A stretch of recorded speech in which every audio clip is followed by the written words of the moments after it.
First of all, I like to use a wand because I can get into tight areas. If you're using a cream, definitely use a small brush to put the concealer in. Don't just put it on with your fingers. Your finger is taking up way too much area. And if you'll think about it, the real problem lies here and here and not out here. Try to see, like in Dawn's case, if you bring your chin down, you can really see where the problems are. Just completely relax your face and look straight. And that's where you want to lay your concealer. Don't smile. I won't smile. I'm trying to be very straight. I know you are. Okay, and this is where the problem is. Right there, huh? Right there. And if you really focus your attention on just where the problem is, and you know, everybody likes to lift the eye here, so you can always add a little here. But you can see that in between these two areas where I put the concealer is where some ladies have their lines, their laugh lines, their smile lines, which we love. Right. I love lines. I'm sorry. It shows that you've had a happy life. I'm not here to cover lines, and I don't want to put a lot of makeup under your eyes that's going to cause you to have more lines, visible lines. Right. But this little bit here just lifts the corner of the eye. And that basically, I mean, look, you can get into a little bit of redness around the nostril, but don't work on any brown marks or anything at this point. Another trick to blending that is to squeeze under the eyes just a little bit. Yeah, you see what that does? It keeps my finger out of the area. So if we're doing this at home, when you're tapping... it's a little squint. You can tap, you can use a little brush. I'm not really blending this. Now relax, because I'm going to do right here, and I don't want to, I like to do that relaxed. I'm not real worried about it. I'm not blending this concealer. That's going to happen when I apply foundation. Okay. My philosophy is on foundation. What's that? Less product with more effect. Right. Really get what you want, but with the minimal amount of application. And I find that now, can I mention Smart Cover? Yeah, sure. I found this amazing product. You can find it online. It's called Smart Cover, and there's just something about it that really doesn't require powder, and it covers and it does not get in the lines. That's been the report, and I know Dawn's been trying it out for me, and she absolutely is hooked. Yeah. So I'm going to use a shade that's very close to her skin, but not too light. I think older women tend to start paling up. And the reason they do that is because a lot of the makeup that they're using is all full of pigment. So by the end of the day, they turn dark. Would you say this for all ages, just to get, just for questioning, or would I you like say it. just for I over? use it on 20-year-old models because I just get great photography coverage. Okay. But they get away with a lot less. So I have a sponge here. You can get them in any drugstore, and you just wet them and squeeze all the water out with a paper towel, and you have a beautiful damp tool here. So what I'm going to do with what I've got set in here, I've got kind of worked on Dawn's, got that nice concealing going, and I'm going to ask her to do that squeeze for me again, but not your face, just under the eyes. That's it.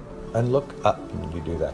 We're just going to tap into that because this is very good coverage, but I'm depositing a minimal amount of makeup, and you can see right away that just, and the reason I'm asking her to lift is because I want to get into that area that's our problem area, but I don't want to bounce it all around. I just want to concentrate on that one area. Now this will cover and blend in one stop, and the reason it does that is because there's a lot of pigment in it. People are like, oh my God, it's heavy, it's got a lot of pigment. I found that if it has a lot of pigment, you don't have to use very much to get the effect you want, and that's the key. And if on top of it you don't need powder, this is a miracle. Yeah. So I'm just going to continue to tap that around. We want. Yeah. This is a good shade for Dawn. Gives her a little bit of color, evening out the redder, ruddier places, and yet not making her look whitish. Yeah. Whitish is not good. Because my pigment tends to run a little red, rosy. Right. So. Yeah. So I mean, all I'm doing is blending out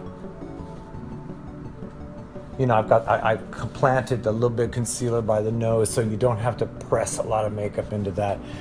You know, just, you can see that it's almost touch and go. It's really touch and go. It really evens out the skin tone. And instantly. And Yeah. believe it or not, and I think she'll tell you when I'm back, this does not feel like you're wearing anything. Yeah. This is real, and It's not heavy, it's no, not and you thick. can see that I'm tapping it in. I never rub or pull the face with makeup. Never. This is one place I recommend blending the makeup down. Is just under the chin, because it never gets the sun, so it's always really pale there. And if you matched your face to this, it would be too whitish. I like when, as a woman gets older, she has a little bit of a tawny glow. I think it's a mistake to go white. Yeah, Whitish I agree. on the face. And I like that you're blending this part too, because like you said, if this is different than this, Right. it looks Right. two-tone. Right. And look up for me. Now I'm gonna, and the girls love this. You could squeeze a little for me. Yeah, I love that squeeze because then I don't feel like I'm pushing skin around. The thing to understand about your fingertips when it comes to blending around the eyes, your fingertips are warmer than your face temperature. And makeup is designed to set at face temperature, but you have more warmth in your fingertips, so you can actually move it.